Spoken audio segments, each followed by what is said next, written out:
ప్రార్థన చేసుకుందాం అండి. మహోన్నతుడవగు మా తండ్రి, ఘనమైన మీ నామానికి స్తుతి చెల్లిస్తున్నాం. మహత్తుగల మీ మాటను, ఉన్నతమైన మీ నామమును స్తుతిస్తూ గణపరుస్తూ వాక్యమును పరిశోధిస్తూ మా ఆత్మలను సరిచేసుకొనుటకు మేము సిద్ధపడుచుండగా మా మనోనేత్రాలు వెలిగించండి. లేఖనముల యందు వ్రాయబడిన ప్రతి సంగతి గ్రహించుటకు శక్తినివ్వండి.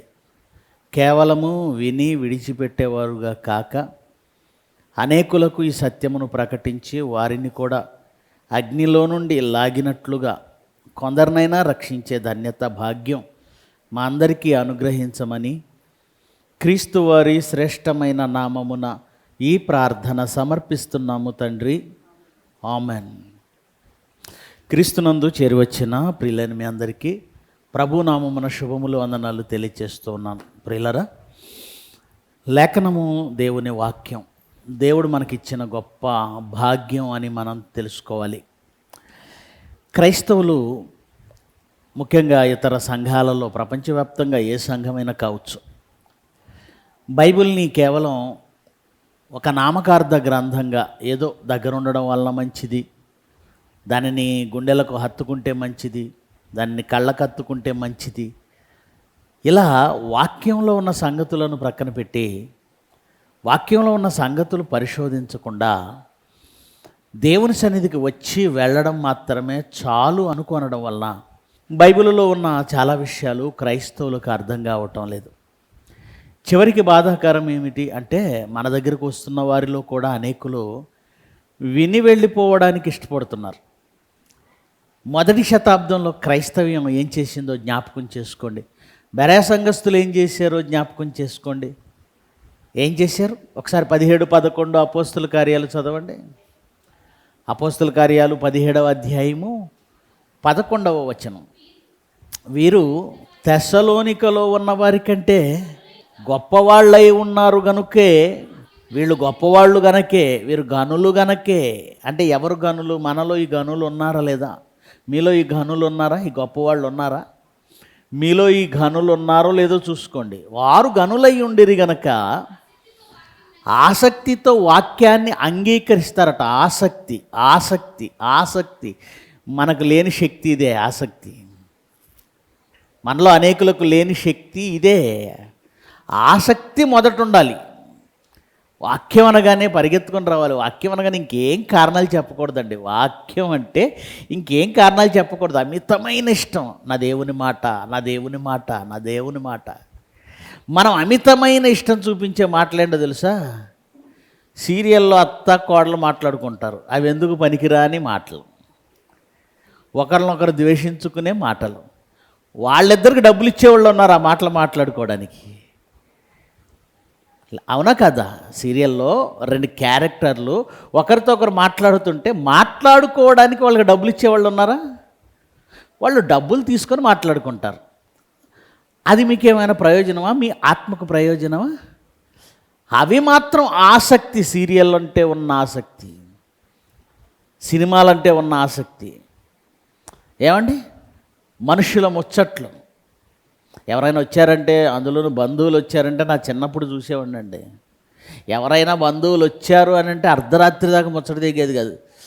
వాళ్ళు ఎలా ఉన్నారు, వీళ్ళు ఎలా ఉన్నారు, ఇంటి పక్కన వాళ్ళు ఎలా, ఇంటి వెనక వాళ్ళు ఎలా ఉన్నారు, ఊర్లో వాళ్ళు ఎలా ఉన్నారు, మున్సిపల్ ఎలా ఉన్నాడు, కర్ణం ఎలా ఉన్నాడు, వాళ్ళ సంగతులేంటి, వీళ్ళ సంగతులేంటి, తెల్లారుతుంది. ఆసక్తి. మనుషుల మాటలకు ఆసక్తి ప్రదర్శించే మనిషి దేవుని మాటల యందు ఆసక్తి కలిగి ఉన్నాడా? ఈ మాటలు మీరు నిర్లక్ష్యం చేయకండి. ఆత్మ పరలోకం వెళ్ళాలి, అది మర్చిపోకండి. మనం పరలోకం వెళ్ళాలి, ఈ మాటలను విడిచిపెట్టకండి. పరలోకం వెళ్ళాలనుకున్న వారు మాత్రమే ఈ చెబుతున్న మాటలను అంగీకరిస్తారు. ఏదో దేవుడి దగ్గరికి వస్తే దేవుడు చల్లగా చూస్తాడు, అవసరాలు తీరుస్తాడు, కష్టాలు పోతాయి, ఆపదలు పోతాయి అనుకునే వాళ్ళు ఈ వాక్యాలను వినోది తీసుకోవడం బెటర్. వాళ్ళకి పరలోకం అవసరం లేదు కనుక. మీకు పరలోకం కావాలంటే ఈ మాటలను చాలా శ్రద్ధగా ఆలకించండి. చదవండి ఈ మాటను ఏమంటున్నాడు. వీరు అనగా బెరాయ సంఘస్థులు తెస్సలోనికలో ఉన్న వారి అందరికంటే గనులై ఉండిరి గనుక, గొప్పవాళ్ళు అయ్యారు గనుక ఆసక్తితో వాక్యాన్ని అంగీకరించి పౌలును శీలయు బోధకులు వాళ్ళు పౌలును శీలయు చెప్పిన సంగతులు హలాకున ఉన్నవో లేవో అని ప్రతిదినము లేఖనాలను ఏం చేస్తూ వచ్చారు. మరి నేను చెప్పిన తర్వాత ఆదివారం మీరు విన్న తర్వాత ఇంటికి వెళ్ళి బైబిల్ తీసి అలాగుననే ఉన్నాయా లేవా అని ఎప్పుడైనా చూశారండి? చూడాలి. చూడడం లేదండి, మీరు చాలా పెద్ద తప్పు చేస్తున్నారు. చాలా పెద్ద మిస్టేక్, జరగకూడని పెద్ద మిస్టేక్ జరుగుతుంది. నిజంగా చెప్తున్నాను, చాలా పెద్ద తప్పు చేస్తున్నారు జీవితంలో. చెప్పిన సంగతులు అలాగున ఉన్నవో లేవో అని ఇంటికి వెళ్ళి పరిశోధించాలి. ఎందుకు చేయాలో చెప్పనా? నేను చెప్పిన సంగతులు అలాగ ఉన్నాయో లేదో చూసుకోకపోతే నేను చెప్పిన సంగతుల మీద మీకు విశ్వాసం కలగదు, నమ్మకం కలగదు. యేసుక్రీస్తు మాటను అంగీకరించక చాలామంది వెళ్ళిపోయారు. అలాగే పౌలు మాటలను అంగీకరించక చాలామంది వెళ్ళిపోయారు. అలాగే నా మాటలను కూడా అంగీకరించలేని స్థితిలో కొందరు ఉంటారు. ఎందుకంటే లోకంలో చెబుతున్న నీతికి లోకంలో ఉన్న కాన్సెప్ట్కి భిన్నంగా ఉంటాయి. ఎందుకంటే నేను వాక్యాన్ని అనుసరించి చెబుతున్నాను, వాక్య ప్రకారం చెబుతున్నాను. ఇది మీ మనసు కూడా అంగీకరించాలంటే మీరు ఏం చేయాలో తెలుసా? ఇది నా మాట కాదు, దేవుని మాట అన్న జ్ఞానం మీకు రావాలంటే మీరు బైబిల్ తీసి చూడాలి. ఒక్క మాటలో చెప్పాలంటే మీ సేవకుడు మీకు చెబుతున్న మాటలు మీరు అంగీకరించగలగాలంటే మీరు కూడా బైబిల్ చదవాలి. అప్పుడు అవును లేఖనాల్లో ఉన్నదే కదా సేవకుడు చెప్పాడు, అన్నయ్య చెప్పాడు, అవును లేఖనంలో ఉన్నదే కదా సేవకురాలు చెప్పింది, అవును లేఖనాల్లో ఉన్నది కదా ఏ బోధకుడైనా చెప్పేది అని మీరు చూసినప్పుడు మీకు అవగతం అవుతుంది. ఎప్పటి వరకు మీరు బైబిల్ చదవరో అప్పటి వరకు సేవకుల మాటలు మీ హృదయానికి అర్థం కావు. మీరు రాసి పెట్టేసుకోవచ్చు. ఇది మీరు ఎప్పటి వరకు బైబిల్ చదవకుండా ఉంటారో అప్పటి వరకు మీరు సేవకుల మాటలను పట్టించుకోరు. అది మీకు ఎక్కదు, అది మీకు నిష్ప్రయోజనం. గనుక వాళ్ళు ఏం చేశారంటే బెరయ సంఘస్థు ఆసక్తితో వాక్యాన్ని అంగీకరించి పౌలు శీల చెప్పిన సంగతులు అలాగున ఉన్నవా లేవా అని ప్రతిదినము లేఖనములను పరిశోధించుచు వచ్చిరి. అలా పరిశోధించకపోవడం వల్లండి మరి చాలా విషయాలు అనుమానంగా సందేహంగా ఉండిపోతాయి బైబిల్లో. మన జీవితంలో కొన్ని సంఘటనలు ఎదురైనప్పుడు, మన జీవితంలో కొన్ని శోధనలు ఎదురైనప్పుడు, మన జీవితంలో కొన్ని కష్టాలు ఆపదలు ఎదురైనప్పుడు వాక్యం లేకపోవడం వలన, మళ్ళీ చెప్తున్నాను, వాక్యం లేకపోవడం వలన, ఆ వాక్యం మన హృదయంలో స్థిరపరుచుకోకపోవడం వలన వచ్చిన కష్టాలకి బాధలకి ఇబ్బందులకి వెంటనే కదిలిపోతామన్నది మాత్రం నిజం. వెంటనే చెలించిపోతాం, ఈజీగా దేవునిలో నుంచి పడిపోతాం, ఈజీగా దేవునిలో నుంచి వెళ్ళిపోతాం, ఈజీగా మన విశ్వాస జీవితాన్ని వదిలేసుకుంటాం. ఎవరి కోసం? రాత్రి ఒక వీడియో వేశాను, అది చూడడానికి నవ్వుకున్నట్టున్నా కానీ చాలా సీరియస్ మ్యాటర్ ఉంది అందులో. చర్చికి వచ్చిన వాళ్ళు కొంతమంది చర్చికి ఎందుకు మానుకుంటున్నారు, అది చాలా సీరియస్ మ్యాటర్ అండి, చాలా నిజమైన కారణం అది. నాకెవరు ప్రైజ్లో చెప్పలేదు, నేను చర్చి మానేస్తాను. నేను పాటలు పాడినప్పుడు నాకు మైక్ ఎవరు ఇవ్వలేదు, నేను చర్చి మానేస్తాను. ఈరోజు వాక్యం నా కోసమే చెప్పారు, నేను చర్చి మానేస్తాను. నా డ్రెస్ చూసి ఎవరు పొగడలేదు, నేను చర్చ్ మానేస్తాను. నన్ను ఇందులోని ఎవరు ఇన్వాల్వ్ చేయలేదు, నేను చర్చి మానేస్తాను. ఫ్యాన్ కింద నాకు ఎప్పుడు కుర్చీ దొరకట్లేదు, నేను చర్చి మానేస్తాను. నేను ఎంత పని చేసినా నేను ఎవరు గుర్తించట్లేదు, నేను చర్చి మానేస్తాను. దాదాపుగా ఎలాంటి కారణాలే, అచ్చంగా ఇవే కాకపోయినా దాదాపుగా ఎలాంటి కారణాలే సంఘాన్ని మానేసిన వాళ్ళు. ఫస్ట్ కారణం ఏంటండి? నాకెవరు వందనాలు చెప్పలేదు, చర్చి మానేశాడట. మన దగ్గర కూడా ఉంటుందా ఈ టీం అంటే? ఖచ్చితంగా ఉంటుందండి. నాకు వందనాలు చెప్పలేదు, వీళ్ళు వందనాలు చెప్పలేదు, వాళ్ళు వందనాలు చెప్పలేదు, నన్ను పలకరించట్లేదు, నన్ను గుర్తించట్లేదు. ఈ చర్చికి కాకుండా బయట చర్చికి వెళితే సింహాసనం వేస్తారు, ఏనుగాంబారు ఎక్కిస్తారు, కాళ్ళ కింద తివాచీ పరుస్తారు కదా, వెళ్ళేటప్పుడు బంగారం ఇస్తారు. అరే నువ్వు వచ్చింది దేనికి? నీ ఆత్మను నువ్వు సరి చేసుకోవడానికి. ఒక హాస్పిటల్కి వెళ్ళావు, దేనికి వెళ్ళావు? నీకున్న రోగాన్ని పోగొట్టుకోవడానికి. నేను రాగానే డాక్టర్ గారు నమస్తే చెప్పలేదంటే, నీకు డాక్టర్ గారు నమస్తే కావాలా, ఆయన ఇచ్చే ట్రీట్మెంట్ కావాలా? హాస్పిటల్లో ఏ నర్సు నన్ను చూసి పలకరించలేదంటే ఇప్పుడు నీకు ట్రీట్మెంట్ కావాలా, వాళ్ళు నిన్ను పలకరించడం కావాలా? పలకరించడం సరిగదా, కసురుకుంటారు వాళ్ళు. అవతలకెళ్ళు, చెప్పులది అటు కూర్చోబో, నేను పిలిచినప్పుడు రా. ఈ హాస్పిటల్లో ఈ నర్సులు ఎలా కసురుకుంటున్నారు, డాక్టర్ తిడుతున్నాడు నేను రాను అంటారా? అంటారా? అంటే వాళ్ళు ఎట్లా ఉన్నా, ఈ నర్సు తిట్టుకున్నా కసురుకున్నా, ఏమి ఎలాంటి క్యారెక్టర్ ప్రదర్శించినా మనకు అనవసరం. ఆమె ఎలా ఉంటే మాకెందుకు? డాక్టర్ ఎందుకు చూడడానికి బాగోడు, నేను ఈ హాస్పిటల్కి వెళ్ళను అంటావా? ఆయన ముక్కు ఎలా ఉంటే నీకే, ఆయన మూతి ఎలా ఉంటే నీకే. నీకు కావాల్సింది హాస్పిటల్ ట్రీట్మెంట్. ఇక్కడికి వచ్చాక నీ ఆత్మ గురించి నువ్వు ఆలోచించు. నీ ఆత్మ గురించి నువ్వు ఆలోచించు. నేను పరలోకం వెళ్ళాలంటే ఇదిగో ఈ వాక్యం నాకు అర్థం కావాలి, ఈ వాక్యాన్ని నేను అంగీకరించాలి, ఈ వాక్యం చెప్పినట్టుగా నేను బ్రతకాలి. ముందు నేను ఎలా బ్రతికితే పరలోకం వెళతాను, నేను ఏం చేస్తే పరలోకం వెళతాను? ఒక యవనస్తుడు పరిగెత్తుకుంటూ వచ్చి అడిగాడట. ఏమడిగాడు? ప్రభువా, నిత్య జీవమునకు వారసుడనగుటకు నేనేం చెయ్యాలి ప్రభువా, నేనేం చెయ్యాలి? అసలు ఎప్పుడైనా మీకు డౌట్ వచ్చిందా? నిత్య జీవానికి నిజంగా వెళ్ళగలమా? ఇంకా ఏం చేయాలి, ఇంకా ఎలా బ్రతకాలి, ఇంకా ఎలా బ్రతకాలి? మీకెప్పుడు డౌట్ రాదు. ఎందుకంటే ఎలా బ్రతకాలో ఆల్రెడీ అనేక ప్రసంగాల ద్వారా వింటారు, కానీ పాటించడం చెయ్యం. మనం పాటించడం చెయ్యం. అంటే వెళ్ళిపోయిన, అంటే దేవుని సంఘానికి రాకుండా, ఆసక్తి ప్రదర్శించకుండా, ఏది చిన్ని కారణాలు, ఏదో వందనాలు చెప్పలేదండి. ఒక ఆవిడ ఎందుకు వెళ్ళిపోయింది? నన్ను ఎవరు పట్టించుకోలేదు, నాకేం పని అప్పగించట్లేదు. దానికి కారణం చెప్పమంటారండి? కొంతమంది ఉంటారండి, ఫోన్ చేస్తే లిఫ్ట్ చేయరు. ఇంకో వాళ్ళకి పని ఏం అప్పచెప్తామండి? ఇప్పుడు మీకు ఏదైనా పని చెప్దామని ఫోన్ చేసాం, ఫోనే ఎత్తట్లేదు. ఓ 2 సార్లు చూస్తాం, 3 సార్లు చూస్తాం, ఇక పని చెప్పడం మానేసి ఎవడికి ఫోన్ చేయడమే వేస్ట్ అని ఎవరు రెస్పాండ్ అవుతారో వాళ్ళకి చేస్తాం 100%. దానికి నాకు చెప్పలేదు, నన్ను గుర్తించలేదంటే నువ్వు ఆసక్తి కలిగి ముందుకురా. ఎవరు చెప్పకుండానే కొంతమంది చీపురు పట్టుకొని వచ్చి చేస్తూ ఉంటారు చర్చ అయిన తర్వాత. అప్పుడు మా మనసులో పడతారా, పలానా సహోదరి కష్టపడి పని చేస్తుంది. ఆ తర్వాత ఇంకేదైనా పని చెప్పాలన్నా ఎవరికి ఫోన్ చేస్తామో తెలుసా? కష్టపడి పని చేసిన వాళ్ళకే. ఏ దాసుడు పని చేయుచుండుట యజమాని కనుగొనునో ఆ దాసుడు ధన్యుడు. గనుక ఏ విషయంలోనూ నువ్వు ఇన్వాల్వ్ కాకుండా నన్ను ఎవరు గుర్తించలేదు, నాకెవరు వర్ణనాలు చెప్పలేదు, నాకు ఫ్యాన్ కింద సీటు దొరకలేదట, అంటే అందరు నన్ను అవాయిడ్ చేస్తున్నారు, డ్రెస్ బాగుందని కూడా ఎవరు చెప్పలేదంట, అంటే అందరికీ కుళ్ళు, నా డ్రెస్ చూసి ఈ చర్చిలో అందరికీ కుళ్ళు ఆవిడ అనుకుంటుంది. ప్రియులరా, అచ్చంగా సేమ్ ఇలాంటి కారణాలే కాకపోయినా దాదాపుగా ఇలాంటి కారణాలే. వాక్యం ఉంటే ఒకరు వందనాలు చెప్పకపోతే నాకేంటి, నేనే చెప్తాను, వాళ్ళు చెప్పకపోతే నేను చెప్పడం ఏంటి? ఇది మన ఆలోచన. వాళ్ళు చెప్పకపోయినా నేనే వందనాలు చెబుతాను, ఇది వాక్యం తెలిసిన వాడి ఆలోచన. వాళ్ళు వందనాలు చెప్పకపోతే నేనెందుకు చెప్పాలి? ఇది ఒత్తిగా వాక్యం రానివాడి ఆలోచన. ఒత్తిగా వాక్యం రానివాడి ఆలోచన. అర్థమవుతుందా?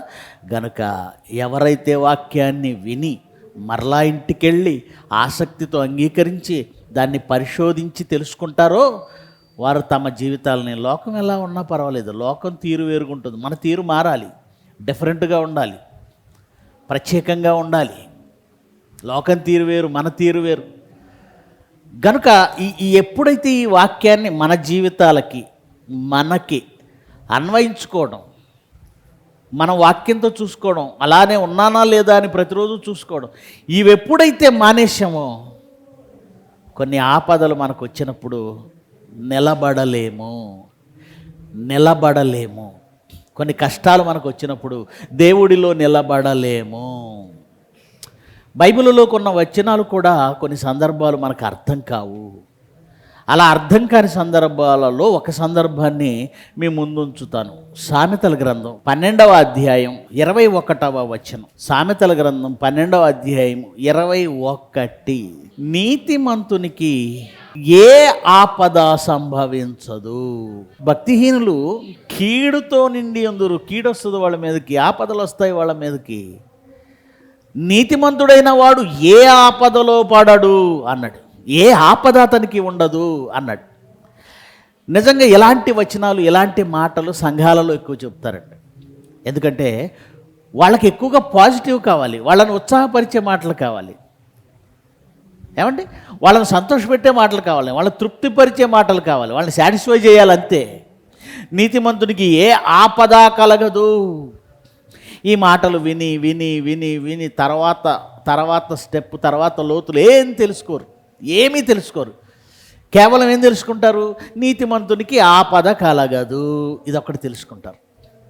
ఒకవేళ ఇలా అనుకుంటే బైబిల్లో మరికొన్ని సందర్భాలు ఉన్నాయి. 34వ అధ్యాయం కీర్తనల గ్రంథం 34వ అధ్యాయం 19వ వచనం చదవండి. 34 కీర్తనల గ్రంథం 34వ అధ్యాయము 19వ వచనం. నీతిమంతునికి కలుగు ఆపదలు అనేకం అనేకం అనేకం. ఏమండి, సామెతల్లో మనం చదివిన మాటకి, కీర్తనలో మనం చదివిన మాటకి ఏమైనా సంబంధం ఉందా? ఏమైనా సంబంధం ఉందంటే ఇక్కడేమో అసలు ఆపద కలగదు నీతిమంతుడికి అన్నాడు, అక్కడికి వచ్చేసరికి అనేకమైన ఆపదలు ఉన్నాయి అన్నాడు. ఎందుకన్నాడు? నీతిమంతునికి ఆపద ఉండదని ఒక చోటని, ఆపదలు అనేకమని ఇంకొక చోట చెప్పాడంటే ఈ రెండిటికి ఉన్నటువంటి తేడా ఏంటి, లేదా ఈ రెండు సందర్భాల వెనకున్నటువంటి సారం ఏంటి తెలుసుకోవాలన్న ఆసక్తి క్రైస్తవ్యానికి లేదు. అది తెలుసుకోకపోతే ఏముందలేండి అని అనుకున్నారు గనకనే ఆ ఆపద వచ్చినప్పుడు నేను బాగానే బ్రతుకుతున్నానండి, నేనేం తప్పు చేస్తున్నానండి, ఎవరికే కీడు చేయటం లేదు, ఎవరికి అన్యాయం చేయటం లేదు, నేనేమి మోసాలు చేయటం లేదు, నేనేమి హత్యలు చేయటం లేదు, నేనేమి వ్యభిచారాలు చేయటం లేదు, నేనేమి దొంగతనాలు చేయటం లేదు, ఒకరికి హాని కలిగించని నాకు ఈ ఆపద ఎందుకు వచ్చింది? అలా కష్టాలు బాధలు వచ్చినప్పుడు దేవుని నుంచి వెళ్ళిపోయేవాళ్ళు ఉన్నారు. సేవకుడు చెబుతున్న వాళ్ళు అంగీకరించరు.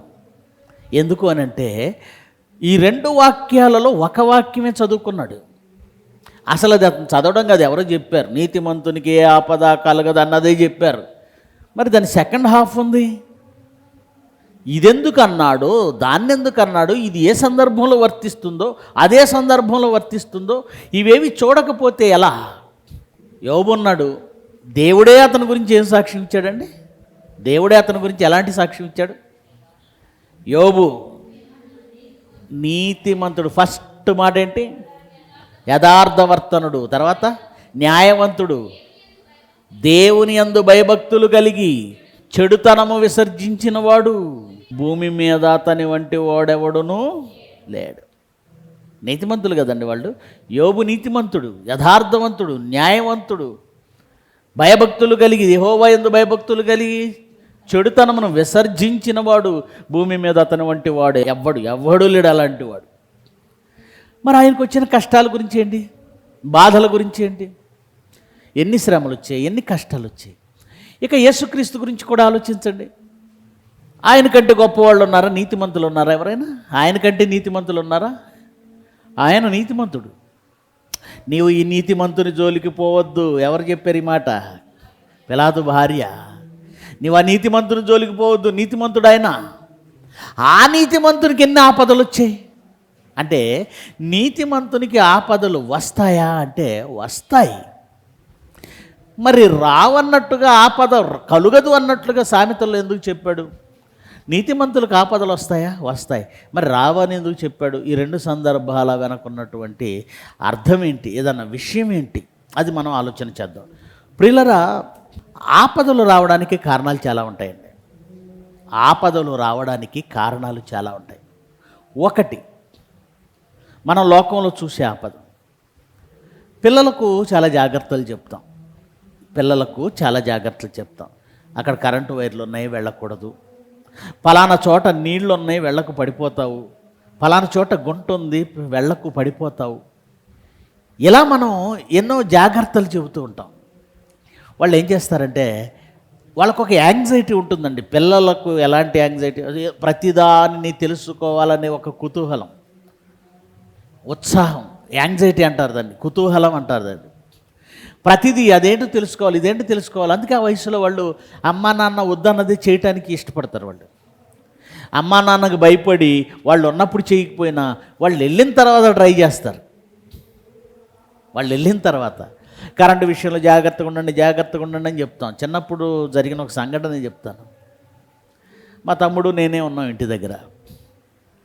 మీటర్ ఉంటుంది కదండి, కరెంటు మీటర్. ఒకసారి ఉత్సాహంతో దానిలో ఏముందో చూడాలని మా తమ్ముడు దాన్ని విప్పాడు, ఓపెన్ చేశాడు. ఇప్పుడున్న మీటర్ లాంటివి కావు, పాత మీటర్లు వేరుగా ఉంటాయి, బాక్సుల్లాగా. ఏమంటే చిన్న ఇనప పెట్టి లాంటిది ఉంటుంది, దానికి ఒక స్క్రూ ఉంటుంది. వీడు ఏం చేశాడంటే ఏ స్టూలో వేసుకొని దాన్ని విప్పాడు. విప్పి ఈ మెయిన్ ఇలా కిందకి పైకి ఆడుతుంటే లోపల స్ప్రింగ్లు ఉంటాయి. ఈ స్ప్రింగ్లు ఇలా వాడి ఇలా పైకి ఎక్కి అంటే అలా పైకి వేసినప్పుడేమో కనెక్ట్ అవుతాయి. చేంజ్ ఓవర్ లాంటిది అనమాట, అది చేంజ్ ఓవర్ లాంటిది. పైకి వేసినప్పుడు దానికి కనెక్ట్ అవుతుంది, కిందకి వేసినప్పుడు కనెక్షన్ పోతుంది, అప్పుడు కరెంటు పోతుంది. అయితే ఈ స్ప్రింగులు ఇలా ఇలా అంటాం వాడికి వింతగా ఉంది. నన్ను పిలిచాడు, అన్నయ్య రాని, చాలా చిన్నపిల్లాడు. ఇది చూడు ఎలా ఉంటుందో, ఇది చూడని దాన్ని ఇట్లా పట్టుకున్నాడు. ఇది చూడని ఆ స్ప్రింగ్ని ఇలా పట్టుకున్నాడు. పాట్మని కొడితే అంత దూరం పడ్డాడు. కరెంటు జోలికి వెళ్ళకూడదు అని చెబుతారు పెద్దవాళ్ళు, కానీ పిల్లలకేంటి ఆ మాట వినకుండా ఏదో ఒక తప్పు చేసేస్తుంటారు. అంటే కలిగిన ఆపదలకు కారణాలు చాలా ఉంటాయి. అందులో ఒక కారణం స్వయం కృతాపరాధం. ఏంటది? స్వయం కృతాపరాధం అంటే మనకు మనముగా చేసుకునే కొన్ని తప్పుల వలన, మనకు మనంగా చేసేటువంటి కొన్ని నేరాల వలన లేదా కొన్ని పొరపాట్ల వలన మనము శిక్షలోనికి వెళతాము. దాని గురించి 6వ అధ్యాయం ఏమంటున్నాడు చూడండి. సామెతల గ్రంథము 6వ అధ్యాయము 12 నుండి చూద్దాం. 12 నుంచి. కుటిలమైన మాటలు పలుకువాడు పనికి మాలినవాడు దుష్టుడనై ఉన్నాడు. కుటిలమైన మాటలు ఎలా ఉంటాయి? కుటిలమైన మాటలు. నాకు తెలిసిన ఒక ఇద్దరు ఉన్నారండి, ఒక ప్రిన్సిపాల్, ఒక కుటిలమైన వాడు. ఈ కుటిలమైన వాడు ఒక ప్రిన్సిపాల్కి ఫోన్ చేశాడు. ఫోన్ చేసి, అన్న నీకు అందరికీ అంటే నువ్వు సీనియర్ కదా, అందరికీ అడిషనల్ ఇస్తున్నారు, నీకు ఎందుకు ఇవ్వలేదన్నా? పాపం ఆ ప్రిన్సిపాల్ తన క్షేమం కోరి అడుగుతున్నాడు అనుకొని అతనుకున్న బాధ అంతా బయటపెట్టాడు. అంటే తన బాధనంతా వ్యక్తపరిచాడు. ఎప్పుడైతే ఈ బాధను వ్యక్తపరిచాడో ఈ కుటిలమైన వాడు ఏం చేశాడు, మొత్తం రికార్డ్ చేసి అది తీసుకు సుందరరావు గారికి పంపించాడు. మీ గురించి చూడండి డాడీ, ఇతను ఎలా మాట్లాడుతున్నాడని పంపించాడు. అడిగింది ఎవరు? వీడే. దాన్ని జాగ్రత్తగా రికార్డ్ చేసి పంపించినోడు ఎవడు? వీడే. అంటే ఇరుప్రక్కల గొడవలు పెట్టేవాడిని ఏమంటారు? వాడు కుటిలమైన వాడు. ఇలాంటి గొడవలు ఎన్నో పెడుతుంటాడు. నాకు తెలిసిన ఒక క్యాండిడేట్ గురించి చెప్పాను, వదిలేయండి. ఇలాంటి వాళ్ళు చాలామంది ఉంటారు. ఎట్లా ఉంటారు? అక్క మరి పలానా ఆవిడ నిన్ను ఎలా అనుకుంటుంది, నువ్వు అలా కాదు కదా, నువ్వు చాలా మంచిదానివి. ఈ అవతల ఆమె మీద నీకు కోపం తెప్పిస్తుంది. నువ్వు ఆ కోపంలో ఏం చేస్తావంటే 2 మాటలు మాట్లాడేస్తావు. ఎప్పుడు కూడా మీ క్షేమాభివృద్ధి కోరుతారనో మీ శ్రేయోభిలాషులను ఎవరి ముందు మరొకరి గురించి తప్పుగా మాట్లాడకండి. వీళ్ళు మీ దగ్గర భలే ఉంటారు నమ్మకంగా. నువ్వేమనుకుంటావంటే నా కష్టం అంతా చెప్పేసుకోవచ్చు, నా బాధ అంతా చెప్పేసుకోవచ్చు, నాలోనే పెట్టుకుని కుమిలిపోయే కంటే పలానా ఆవిడ వల్ల నాకు ఎంత బాధ కలిగిందో చెప్పేద్దాం అని చెప్పేస్తావు నువ్వు.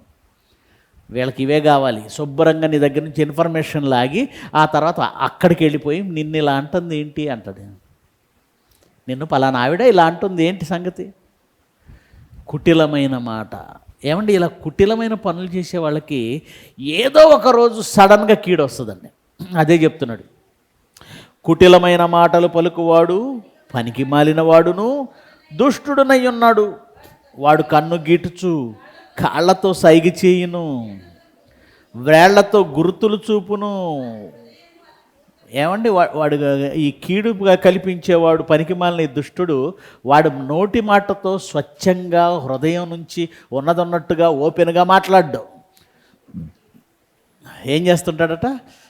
ఒక విషయాన్ని స్పష్టంగా నోటితో స్ట్రైట్గా మాట్లాడాలి. యథార్థవంతుడు అలా మాట్లాడతాడు. కానీ వీడు పనికి మాలినవాడు కదా, వీడు మాటలకి కొన్ని యాడ్ అవుతాయి. ఏమో యాడ్ అవుతాయి? కళ్ళు గీటుచు ఎలా అంటుంటాడంటే నువ్వు అలా ఉండు నేను అని ఏదో కన్ను కొట్టేస్తాడు. అంటే దానిలో ఏదో తప్పుడు మాట ఉంది, దానిలో ఏదో మోసపూరితమైన మాట ఉంది. కన్నులు గీటుతాడట, కాళ్ళతో సైకిల్ చేస్తాడట,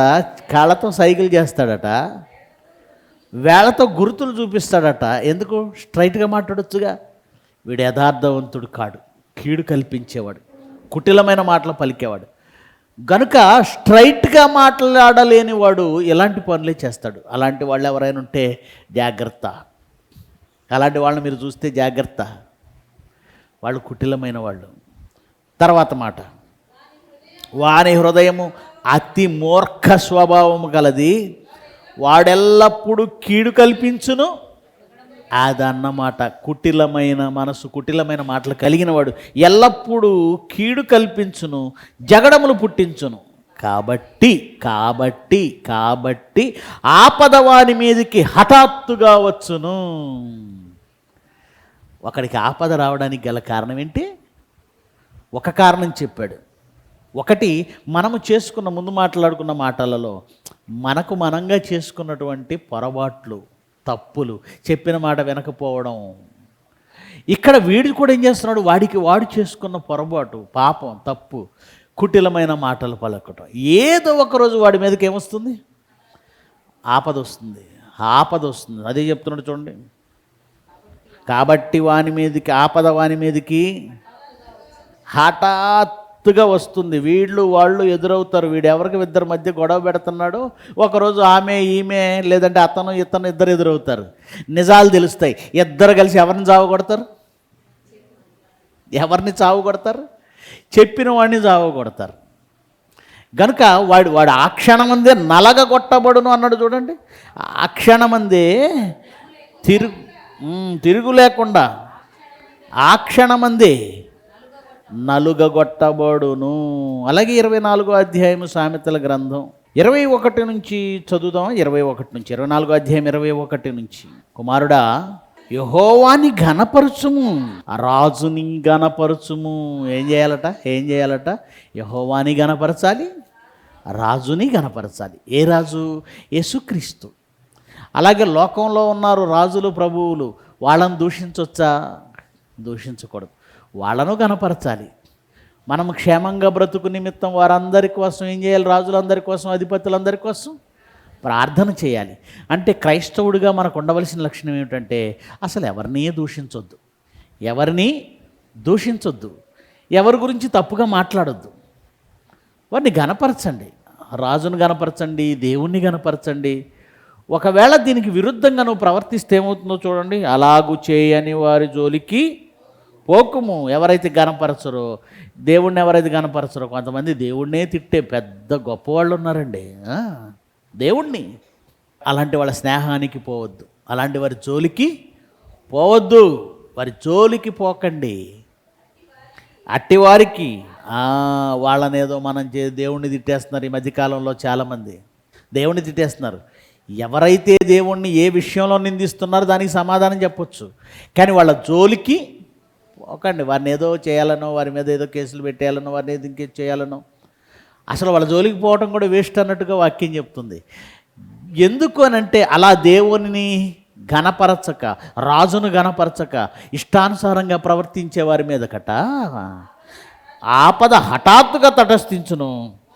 వారి కాలం ఎప్పుడు ముగియనో వారికి తెలియదు. అంటే ఎప్పుడు సడన్గా పోతారండి వాళ్ళు, ఎప్పుడో సడన్గా పోతారు. అంటే ఆపద రావడానికి కారణాలు వెతుకుతున్నాం. ఒకడు కుటిలమైన మాటలతో అక్కడ ఇక్కడ కీడు కల్పిస్తూ జగడాలు పుట్టిస్తే ఖచ్చితంగా ఆపదలోకి వెళ్తాడు. మరొకడు దేవుణ్ణి ఘనపరచక, దేవుని రాజుని ఘనపరచక, పెద్దలను అనగా ప్రభుత్వాలను ఘనపరచకపోతే ఖచ్చితంగా ఆపదల్లోకి వెళ్ళిపోతాడు. ఇంకా ఎలాంటి ఆపదలు మనకు ఎందుకు వస్తాయి ఇంకా చెప్పమంటారా? ఆపదలు ఎందుకు వస్తాయో చెప్పమంటారా? పేతురు గారు రాసిన మొదటి పత్రిక 4వ అధ్యాయము 15వ వచనం చదవండి. పేతురు గారు రాసిన మొదటి పత్రిక 4వ అధ్యాయము 15వ వచనం. బాగా వినండి, బాగా ఆలోచించండి. మీలో ఎవడును నరహంతకుడిగా కానీ, దొంగగా కానీ, దుర్మార్గుడిగా కానీ, పరుల జోలికి పోవాడిగా కానీ బాధ ఎందుకు వస్తుందట? మళ్ళీ చదువుదాం మొదటి నుంచి. మీలో ఎవడును నరహంతకుడవైతే ఖచ్చితంగా నీవు ఆపదలో పడినట్టే. నువ్వు దొంగవైతే ఆపదలో పడినట్లే.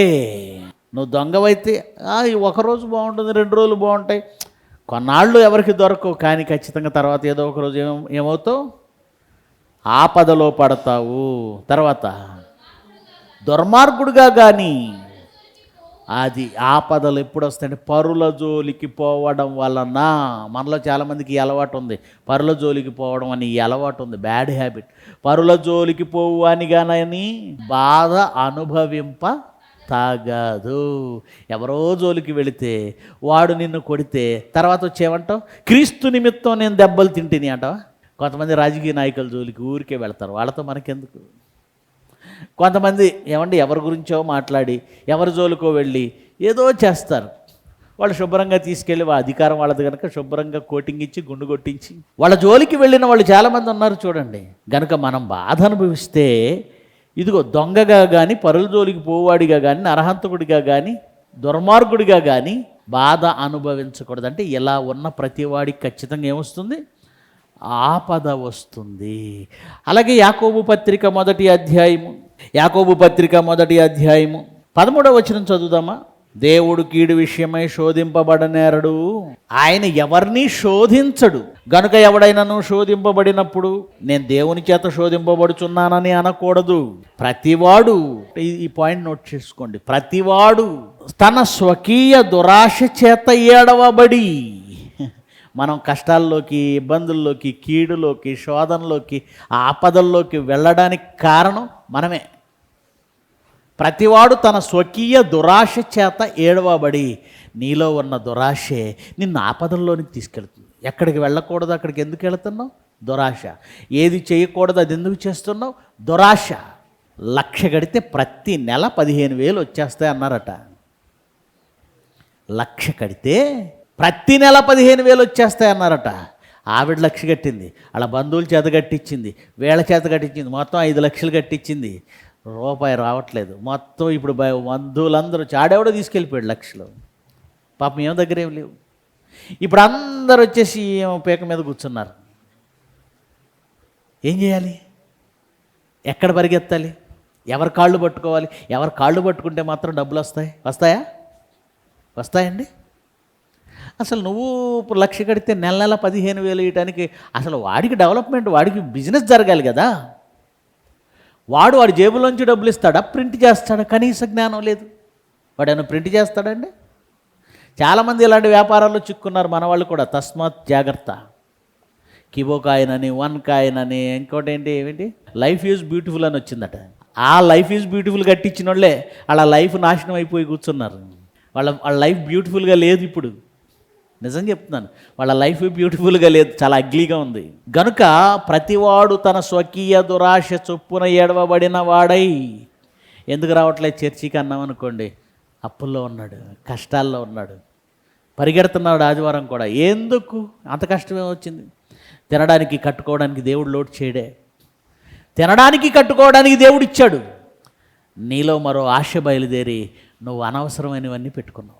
దానివలన దేవునికే దూరం అయ్యే పరిస్థితి. కనుక ఈ శోధన ఎందుకు వచ్చింది? పైగా ఏమంటాడు? నాకు శోధనలు వచ్చాయి బ్రదర్ అంటాడు. మళ్ళీ వాక్యంతో మాట్లాడతాడు మనతో. శోధనలు వచ్చాయి బ్రదర్, ప్రార్థన చేయండి. ఏంటి నువ్వు తెచ్చుకున్న శోధనకి నేను మళ్ళీ ప్రార్థన చేయాలా? నేను అడిగాను అనుకోండి దేవుడిని, దేవుడు ఏమంటాడు? నాయన నోరుమోయి, నువ్వు వాళ్ళ గురించి అడక్కు. నేను చెప్పినప్పుడు వాళ్ళు వినలేదు. ధనాపేక్ష సమస్త కీడులకు మూలం. దానిలోకి వెళ్ళినవాడు విశ్వాసాన్ని కోల్పోతాడు, తమ్మును తామే పొడుచుకుంటారు, ఆపదల్లోకి వెళ్ళిపోతారు. నేను చెప్పినా ఆడెవడో 15,000 నెల ఇస్తాడనగానే వెళ్ళిపోయారు వీళ్ళు. వాళ్ళు తెచ్చుకున్న స్వకీయ దురాశల చేత ఏడవబడ్డారు. అదే అంటున్నాడు చూడండి, ప్రతివాడు తన స్వకీయమైన దురాశ చేత ఏడవబడి మరులు కొల్పబడిన వాడై. జాగ్రత్త, మిమ్మల్ని ఎవరైనా అలా మోటివేట్ చేస్తున్నారు. మరులు కొల్పటం అంటారు దాన్ని. మరులు కొల్పడం మన దగ్గరే ఉంటారు, మనలోనే ఉంటారు. వాళ్ళేమండి మోసగాళ్ళు కాదు, హంతకులు కాదు, వ్యభిచారులు కాదు. మన పక్క నుండి వాళ్ళు కూడా ధనవపేక్షలోకి వెళ్ళిపోయినాడు. మనకు కనపడరు. ఇక్కడ కూర్చున్నంతసేపు అందరు మంచిగానే ఉంటారండి. మళ్ళీ చెప్తున్నాను, ఇప్పుడు మగవాళ్ళు ఉన్నారు, మాట్లాడడం ఏమీ లేదు, ఫేసులో ఎక్స్ప్రెషన్ ఏమీ లేదు, ఒకటే వాక్యం వింటూ అలా ప్రశాంతంగా ఉంటాయి ఫేసులు. మీరేంటనేది ఈ పొజిషన్లో, ఈ సీన్లో చూసి నేను చెప్పలేను. ఈ సీన్లో మీరు అద్భుతం, రక్తి గట్టిస్తుంటారు. మీరేంటనేది చెప్పాలంటే మీతో కొన్నాళ్ళు నేను తిరగాలి. గనుక మనం చూస్తున్నప్పుడు పక్క ఆవిడ మంచిగానే ఉంటారు. వాళ్ళు మెల్లగా వచ్చి, అక్క ఫలానాది ఉంది, మరి నువ్వు కట్టాలి, ఫలాంది చెయ్యాలి, ఫలాంది ఉంది అనగానే ఆ మాట మనవాడు కదా. చాలామంది చెప్పిన మాట ఏంటంటే మనవాడు కదా, మనవాడే మోసం చేస్తాడు. చాలా జాగ్రత్తగా ఉండాలి. గనుక ప్రియమైన దేవుని పిల్లలారా, మనము స్వకీయ దురాశల చేత ఏడవబడి మరులు కొల్పబడిన వారై శోధింపబడును. దురాశ గర్భము ధరించి పాపమును కనగా పాపము పరిపక్వమై మరణమును కనున్న నా ప్రియ సహోదరులరా. ఈ మాట వాడుతున్నాడంటే ఏదో ఊత పదం అనుకోకండి. సంఘాన్ని ప్రేమించి చెప్తాడు. సేవకుడు సంఘాన్ని విపరీతంగా ప్రేమిస్తాడు, ప్రేమతో చెప్తాడు, నా ప్రియ సహోదరులారా మీరు మోసపోకండి, మీరు మోసపోకండి. గనుక మోసపోయి ఆపదలలోనికి వెళ్ళుచున్నది మనమే. మరొక మాట చూడండి, సామెతల గ్రంథం 27వ అధ్యాయము 11-12 వచనాలు చదువుదాం. నా కుమారుడా, జ్ఞానం సంపాదించి నా హృదయాన్ని సంతోషపరచుము, అప్పుడు నన్ను నిందించు వారితో నేను ధైర్యంగా మాట్లాడతాను. దేవుడు అంటున్నాడు, నా కుమారుడా, జ్ఞానం సంపాదించి నా హృదయమును. మీ పిల్లలు బాగోకపోతే నిన్ను నిందిస్తారు, అవునా కాదా? మీ పిల్లలు బాగోలేదనుకోండి, లోకం మిమ్మల్ని నిందిస్తుందో, ఎలాంటి కొడుకును కన్నారో, వాడిని ఎలా పెంచావురా, వాడేంటి ఊరి మీద పడ్డాడు, ఇదిగంటే ఆడపిల్లల జోలికి వెళ్తున్నాడు, లేదంటే పలానా వాళ్ళని కొట్టేస్తున్నాడు, రౌడీ అయ్యాడు, మా పిల్లల్ని జడగొడుతున్నాడు. ఒక చెడిపోయిన బిడ్డ గురించి తండ్రిని నిందిస్తుందో లోకం అంటే నిందిస్తుంది, కానీ అదే తండ్రి సంతోషపడతాడు. ఎప్పుడో తెలుసా? ఆ కుమారుడు జ్ఞానం సంపాదిస్తే, ఆ కుమారుడు జ్ఞానయుక్తంగా నడుచుకుంటే. కనుక ఏమంటున్నాడు ఆయన, జ్ఞానం సంపాదించి నా హృదయమును సంతోషపరచు, అప్పుడు నన్ను నిందించు వారితో.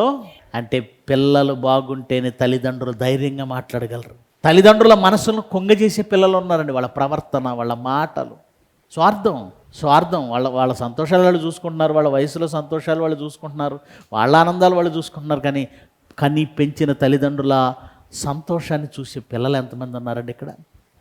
ఈరోజు ఎంతమంది ఉన్నారు? తల్లిదండ్రులను సంతోషపెట్టాలి, వారి జ్ఞానం సంపాదించి వాళ్ళ హృదయాల్ని సంతోషపెట్టాలి అనుకునే పిల్లలు ఎంతమంది ఉన్నారు? తర్వాత మాట ఏమన్నాడు?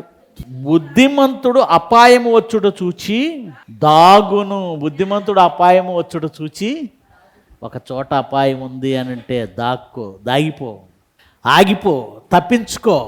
బుద్ధిమంతుడు చేసే పని. వాక్యం ఉన్నవాడు ఏం చేయగలడట? బుద్ధిమంతుడు అంటే ఎవరు?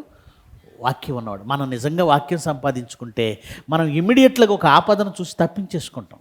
ఇది ఆపదని మనకు అర్థమైపోతుంది, ఇది ప్రమాదం అని అర్థమైపోతుంది. మనం వాక్యంతో ఉంటే ఆ ఆపదను ఏం చేసేసుకోగలం? తప్పించేసుకోగలం. జ్ఞానం లేని వారు యోచింపక, అదన్నమాట. జ్ఞానం ఉన్నవాడు ఆలోచిస్తాడు, జ్ఞానం లేనివాడు ఆలోచించకుండా దేనిలోకి వెళ్ళిపోతాడు? ఆపదలోకి వెళ్ళిపోతాడు. ప్రియులారా, ఇప్పుడు మనం ఆలోచన చేద్దాం. స్వయంకృతాపరాధాల వలన వచ్చే ఆపదలు ఎవరికి వస్తాయి? జ్ఞానం లేని వారికి, దేవుని ఉపదేశము వినని వారికి, దుష్టులైన వారికి, కుటిల మనసు కలిగిన వాళ్ళకి. అంతేనా? నీతిమంతుడు కుటిల మనసు కలిగి ఉంటాడా? ఉండడు. నీతిమంతుడు దుర్మార్గ పనులు చేస్తాడా? చేయడు. నీతిమంతుడు జ్ఞానం లేకుండా ఉంటాడా? లేదు. నీతిమంతుడు స్వయంకృతాపరాధాలు చేస్తాడా? చేయడు. గనుక స్వయంకృతాపరాధము వలన వస్తున్న ఆపదలు ఎవరికి రావు? నీతిమంతుడికి రావు. అది సామెతల్లో చెప్పిన మాట. 12వ అధ్యాయంలో 21వ వచనంలో నీతిమంతుడికి ఏ ఆపద కలగదన్న మాట. ఇదిగో స్వయంకృతాపరాధాలు, వాటి వలన వచ్చే ఆపదలు నీతిమంతుడికి రావు. మరి నీతిమంతులకు వచ్చు ఆపదలు అనేకం. అవి ఎందుకు వచ్చాయంటే నిన్ను కొలిమిలో కాల్చడానికి, నిన్ను శుద్ధమైన సువర్ణంగా మార్చడానికి, పరిశుద్ధమైన బంగారంగా మార్చడానికి. తప్పు చేసినందుకు కాదు. యోబుకు అందుకే వచ్చాయి. యోబు తప్పు చేసినందుకు కాదు, యోబును సువర్ణంలా మార్చడానికి వచ్చాయి. పౌలు గారికి కూడా ఎన్ని ఆపదలు వచ్చాయి చూసారా? కొరింథీయులకు రాసిన 2వ పత్రిక 11వ అధ్యాయము 23వ వచనం, వారు క్రీస్తు పరిచారకులా వెర్రివాని వలె మాట్లాడుచున్నాను, నేను మరి ఎక్కువగా క్రీస్తు పరిచారకుడును, మరి విశేషముగా ప్రయాసపడ్డాను, అనేక పర్యాయములు చెరసాలలో ఉంటిని. చెరసాలనే ఆపదొచ్చింది. అపరిమితంగా దెబ్బలు తింటిని, దెబ్బలు తగిలాయి. అనేక మార్లు ప్రాణాపాయంలో ఉంటిని. యూదుల చేత 5 మార్లు, ఒకటి తక్కువ 40 దెబ్బలు తింటిని. ముమ్మారు బెత్తములతో కొట్టబడి తిని, ఒకసారి రాళ్లతో కొట్టబడి తిని, ముమ్మారు ఓడ పగిలి శ్రమపడి తిని, ఒక రాత్రింబవళ్ళు సముద్రంలో గడిపి తిని, అనేక పర్యాయములు ప్రయాణములలోను, నదుల వలనైన ఆపదల్లోను, దొంగల వలనైన ఆపదలోను, నా స్వజనుల వలనైన ఆపదల్లోను, అన్ని జనుల వలనైన ఆపదల్లోను, పట్టణంలో ఆపదలోను, అరణ్యంలో ఆపదలోను, సముద్రంలో ఆపదల్లోను, కపట సహోదరుల వలన ఆపదలలోను ఒంటిని ప్రయాసముతోనూ కష్టంతోనూ, తరచుగా జాగరణములతోనూ, ఆకలి దప్పులతోనూ, తరచుగా ఉపవాసములతోనూ, చలితోనూ, దిగంబరత్వంతో ఉంటిని. ఇంకనూ చెప్పవలసినవి అనేకమున్నాయి. ఈయనకి ఇన్ని ఆపదలు ఎందుకు వచ్చాయి? దేవుని నిమిత్తం. నువ్వు తప్పు చేయకుండా వచ్చే ఆపదలు. ఇది నీ ఘనత కొరకు వచ్చేది. ఇవి నీ ఘనత కొరకు, నీ గొప్పతనం కొరకు, నిన్ను బంగారంలా మార్చటానికి దేవుడు ఇచ్చేటువంటి ఆపదలు. ఇప్పుడు మీరు ఆలోచించండి, దేవుని కోసం బ్రతుకుతున్నందుకే వచ్చిందా ఆపద, లేదా నీ స్వయంకృతాపరాధం వలన వచ్చిందా ఆపద? కష్టం, ఇబ్బందులు, బాధలు, సమస్యలు దేవుని కోసం బ్రతికితేనా? వాక్యం తీసుకొని ఎక్కడికైనా వెళితే వాళ్ళు నిన్ను పట్టుకొని కొట్టారా? సువార్త ప్రకటించడానికి నీ కష్టార్జితం అంతా పెట్టేయటం వలన పేదరికం వచ్చేసిందా? నీ కష్టార్జితం అంతా సువార్త కోసం పెట్టానని అందుకే కష్టం వచ్చింది. అలా ఏమన్నా కష్టం వచ్చిందా? కపట సహోదరులు ఎవరైనా నీ మీద కుట్ర పని నువ్వు చేస్తున్న సేవను అడ్డుకోవడానికి నీకేమైనా బాధలు కలిగించారా? మనకు సహోదరులు బాధలు కలిగించిన ఆస్తుల కోసం కలిగిస్తారు, అంతే కదా. మనకు లోకంలో సహోదరులు, లోకంలో ఉన్నవాళ్ళు ఇతరులు కష్టాలు ఎందుకు కలిగిస్తారు? నీ దగ్గర ఏదో ఉంది ముల్లే, దాన్ని ఆశించి దానికోసం కష్టాలు తెస్తారు. నువ్వు వాక్యం ప్రకటిస్తున్నందుకు దానిని అడ్డుకోవడానికి నీకు కష్టాలు కలిగించారా? వాక్యం కోసం వెళ్ళినప్పుడు ప్రయాణాల్లో కష్టపడ్డావా? దేవుని పనిలో వెళ్ళినప్పుడు నువ్వు ఆపదల్లో చిక్కుకున్నావా? నీ పనుల మీద వెళ్ళినప్పుడు ఆపదలు చిక్కుంటావు, నీ అవసరాల కోసం వెళ్ళి ఆపదల్లో చిక్కుంటావు. దేవుని కోసం బ్రతుకుచుండగా, ఆయన కోసం పనిచేస్తుండగా, ఆయన కొరకు నువ్వు నిలబడినందుకే, ఆయన మాట చెప్తున్నందుకే, ఆయన నీతిని పాటిస్తున్నందుకే కష్టాలు వచ్చాయా? నువ్వు ధన్యుడివి, నువ్వు ధన్యుడివి. నీతిమంతులకు కలుగు ఆపదలు, ఎలాంటి ఆపదలు రాకుండా లోక సంబంధమైన ఆపదలు వచ్చాయనుకోండి, స్వయంకృతాపరాధం వల్ల వచ్చిన ఆపదలు ఉన్నాయనుకోండి, అవి చూపించేసి నీతిమంతుని కలుగు ఆపదలు అనేకం అన్నాడు, నేను నీతిమంతుడు కనుక వచ్చిని అని మళ్ళీ ఫీల్ అయిపోయి ఇటు నుంచి అటు ఆలోచించద్దు. రివర్స్. నీకు వచ్చిన ఆపద దేని వలన వచ్చింది? ముందు స్పష్టత రావాలి మనకి. ఈ వచ్చిన ఆపద దేనికి వచ్చింది? దేవుని కొరకు నిలబడితే వచ్చిందా, లేదా మన స్వయంకృత అపరాధాల వలన వచ్చిందా? కొన్నిసార్లు మనం ఒప్పుకోవడానికి ఇష్టం ఉండదండి. స్వయంకృతాపరాధం, ఇది నా తప్పే అనడానికి మనసు రాదు మనకి, ఆ జ్ఞానం రాదు మనకి. ఎప్పుడైతే వాక్యం మనసుతో నిండి ఉంటుందో అప్పుడు ఇది నా పొరపాటు, అది ఒప్పుకోవాలండి. మనం పరిపూర్ణతలోకి ఎప్పుడు వస్తామో తెలుసా? ఏమండి, తప్పు నాది ఉందండి, సంఘంతో ఒప్పుకోమన్నాడు. ఒకరి పాపములను ఒకరు, నా తప్పు ఉందండి, ఆ మాట నేర్చుకోండి. ఐఎమ్ సారీ అండి, నా తప్పు ఉంది. ఎవరికి గొడవలు రావండి. నాదేమీ లేదు, భీష్మించు కూర్చుంటాడు. నాది తప్పు కాదు. అప్పుడు వాడేమనుకుంటాడు అంటే నాదేనా తప్పు, నాది తప్పు కాదు అంటాడు. అప్పుడు ఎవరు తగ్గరు, ఎవరు తగ్గరు. ఇంకా సహోదరుల మధ్య, సహోదరుల మధ్య గొడవలు కాక ఇంకేం వస్తాయి? కనుక మొదటిగా నాది ఉంది తప్పు అని ఆలోచించుకోవాలి. అలా కాకుండా దానికి కారణాలు వెతికేవంటే నీతిమంతునికి కలుగు ఆపదలు అనేకం. అలాంటి ఆపదలు రావాలి తప్ప మనం దొంగగాను, వ్యభిచారిగాను, మోసగాడిగాను, పరుల జోలికి పోవాడిగాను, కుటిలమైన మనసు కలిగిన వాళ్ళగాను, దేవుని మాట వినని వారిగాను, దేవుడు చెప్పింది కాక ఏదో ఆపేక్ష, ధనాపేక్ష, ఏదో అపేక్షించి వెళ్ళి కష్టాలు తెచ్చుకోవద్దు. పౌలు అంటాడు చివరికి, నాయన పెళ్లి చేసుకోవడం అయితే తప్పు కాదు, కానీ పెళ్లి చేసుకున్న వాళ్ళకి శరీర సంబంధమైన కష్టాలు ఉంటాయన్నాడు, శ్రమలు ఉంటాయన్నాడు. పెళ్లి చేసుకోవడం తప్పు కాదు, పెళ్లి చేసుకున్న వారికి శరీర సంబంధమైన శ్రమలు ఉంటాయి. నిజంగా పౌలు తీసుకున్న నిర్ణయం ఏంటంటే ఆ పాటి శ్రమలు కూడా నాకు వద్దు. అవెందుకు? ఆ పడే శ్రమ మీద ఎవరి కోసం పడాలి? క్రీస్తులో శ్రమ పడితే, క్రీస్తు కొరకు శ్రమ పడితే ప్రయోజనం. పెళ్లి చేసుకొని వచ్చిన ఆవిడ నాకు ఇది చెయ్యి, అది చెయ్యి, నన్ను సరిగ్గా చూసుకోవట్లేదు. ఈ మధ్యకాలంలో మాకు కూడా జీతం ఇవ్వండి అని అడుగుతున్నారట ఆడవాళ్ళు భర్తల్ని. జీతం లేని పని చేస్తున్నా, నాకు కూడా నెలకు 10,000 ఇవ్వు, లేదా నువ్వు కూడా చెయ్యి. చూసారా? గనుక ఈ కష్టాలు తెచ్చుకుంది ఎవరు? నువ్వే. ఈ కష్టాలు తెచ్చుకుంది ఎవరు? మా ఆవిడతో శోధనండి అంటాడు. అది తెచ్చుకున్నది నువ్వే. కనుక ప్రియమైన దేవుని పిల్లలారా, ఇప్పుడు పెళ్ళి అయిపోయింది, మీరు పెళ్లి చేసుకున్నారు, అది తప్పనేం అంటం లేదు. కానీ పౌలు ఆలోచన, గొప్ప ఆలోచన ఏమిటంటే, నాకు శ్రమ వస్తే క్రీస్తు కొరకు రావాలి. పెళ్లి చేసుకొని భార్య పిల్లల వలన శ్రమలు, అదొకటి ఎందుకు, దానివల్ల ఉపయోగం ఏమి లేదు. కనుక ఆ శ్రమ వద్దు నాకు. టోటల్గా 100% శ్రమ దేని వలన రావాలి? క్రీస్తు వలన రావాలి, వాక్యం వలన రావాలి. మరి మీరు ఏం ఆలోచిస్తున్నారో, మీరు దేని కొరకు శ్రమ పడుతున్నారో, శోధనలోనికి మిమ్మల్ని మీరే ఈడ్చుకొని వెళ్ళారా, లేదా నీతిమంతులుగా ఉన్నందుకు అపవాది చేత శోధింపబడుతున్నారా? భయంకరమైన శ్రమల్లోనికి మీరే వెళ్ళారా, ఆపదల్లోకి, లేదా నీతిమంతుడైనందుకు ఆపదలు చుట్టుముట్టాయా? ఆలోచించుకోండి. వాక్యాన్ని పరిశోధించండి, పాటించండి, వాక్య ప్రకారం బ్రతకండి, పరలోకం వెళ్ళిపోతాం. ఓకేనా? ప్రార్థన చేసుకుందాం. మహిమ కలిగిన మా తండ్రి, నీతిమంతునికి కలుగు ఆపదలు అనేకం. స్వయంకృతాపరాధాలతో ఆపదలో పడేవారు అనేకులు.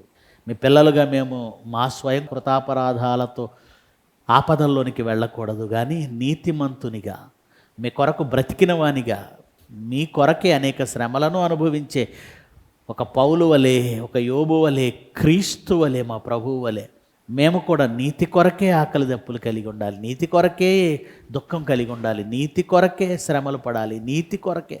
అంత పరిపూర్ణతలోనికి మమ్మల్ని తీసుకొని వెళ్ళండి. వ్యర్థమైన వాటి యందు చిక్కుకొనక, స్వలాభాపేక్ష కాక, జగడములతో కుటిలమైన మనసుతో కాక, పర్లజోలికి పోవారిగా కాక, మీ కొరకు బ్రతికిన వారిగా శ్రమ అనుభవింపతగును. మేము అలాగే మేమంతా ఉండుటకు సహాయం చేయమని, సంఘాన్ని దీవించమని యేసుక్రీస్తు వారి ఉన్నతమైన నామమున ఈ ప్రార్థన సమర్పిస్తున్నాము తండ్రి.